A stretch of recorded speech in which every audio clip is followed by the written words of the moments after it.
Hi, Truck Lover here. I'm doing a little bit different kind of video today from the kind I usually make. The cruising season is starting out here in Massachusetts, and so today I'm going to do an oil change and service on my 1964 Chevrolet Corvair Spyder.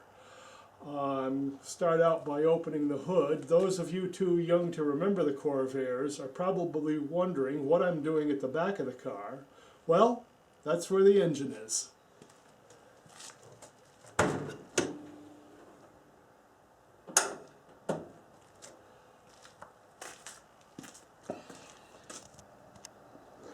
First thing I'm going to do is drain the old oil out of it. I've heated the car up already, got the engine up to temperature so it will be nice and hot when it comes out, and now we need to go underneath the car.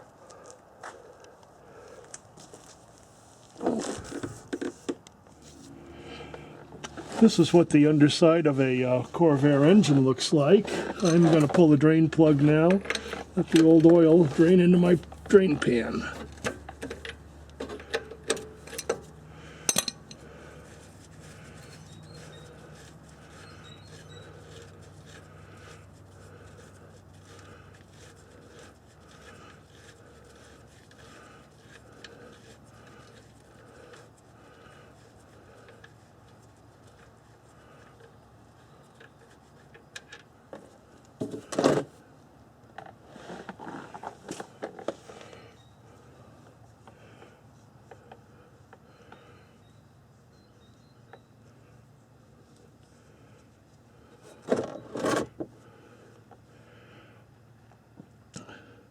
Moving the drain pan just a little bit here so that as the oil flow slows down it won't run over the edge of it.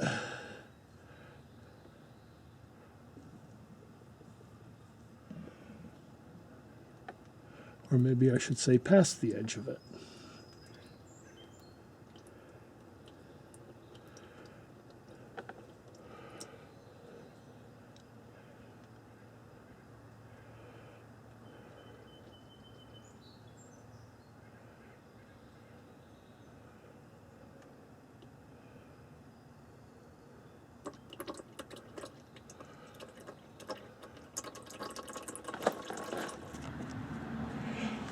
Okay, the old oil is dumped out now, so I'll put the drain plug back in and then we'll go up to the top of the engine.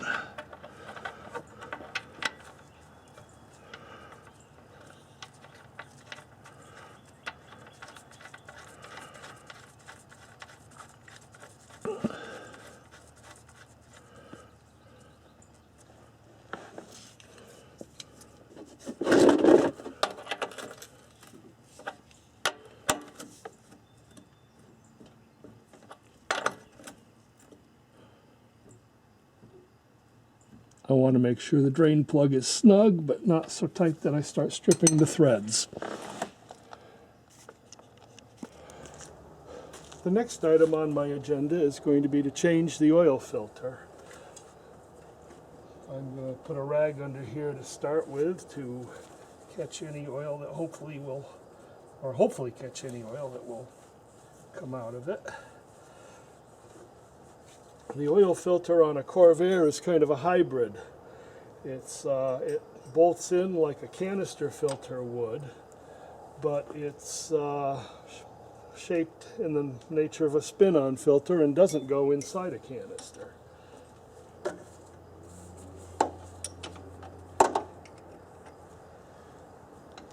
And if you can see it over here, yes, this is the spare tire.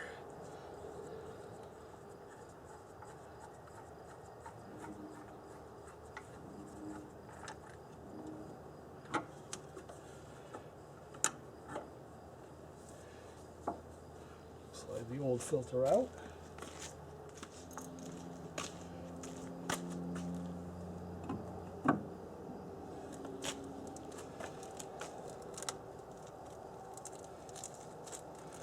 And we'll put a new gasket underneath the retaining bolt for the filter so that there hopefully won't be any leaks.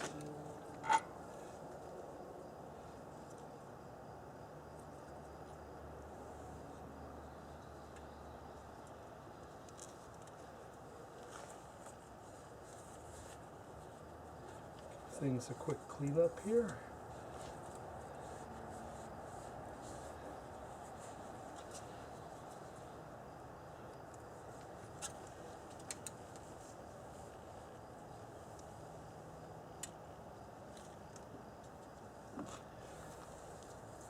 And put the new filter in place.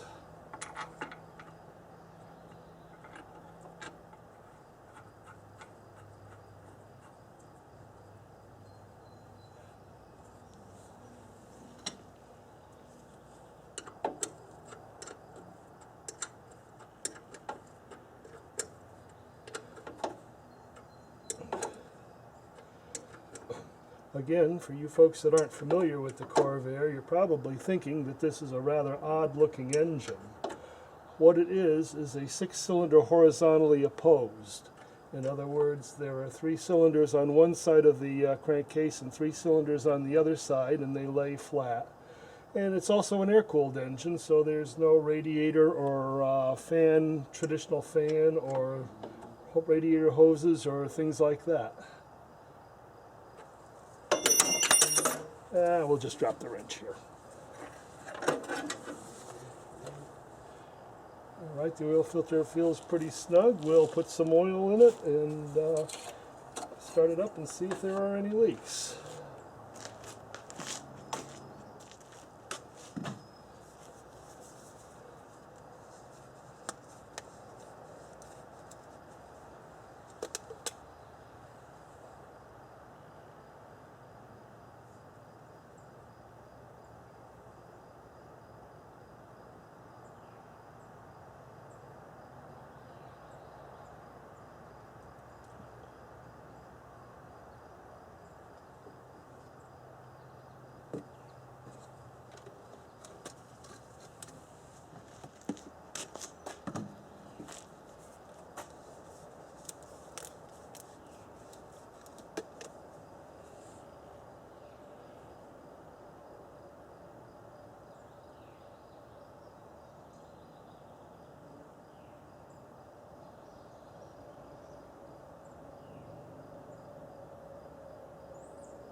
Years ago, oil companies used to add zinc to motor oil as an anti-wear ingredient.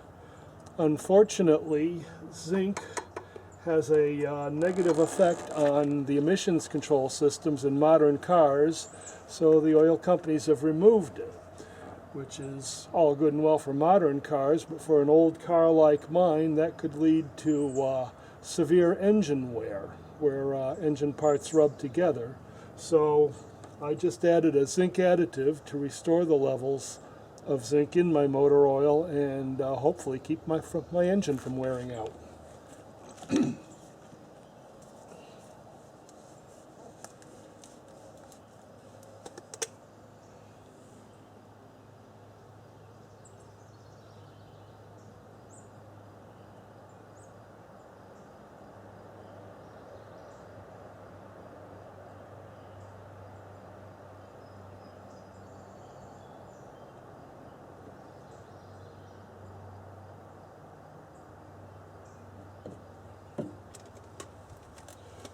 I've added 4 quarts of oil for right now. After I've run the engine and checked for leaks and I have the car down off the ramps and on a level surface, I'll double check the level and add more oil as necessary to bring it to the full mark.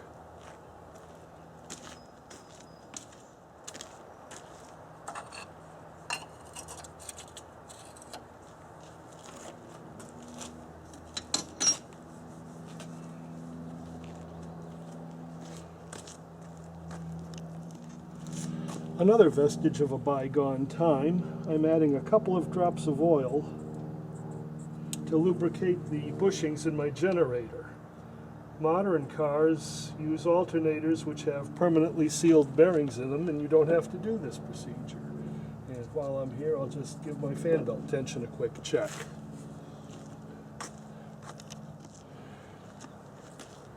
Okay, now I'm going to start the engine and hopefully there won't be any leaks.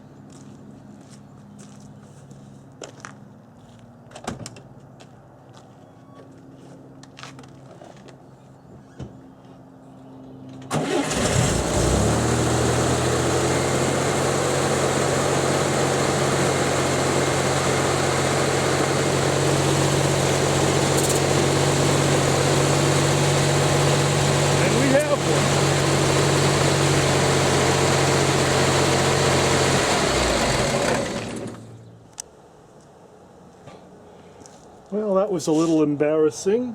I made some off-camera adjustments here, and I'm fairly confident I have the leak stopped now, so let's try it again.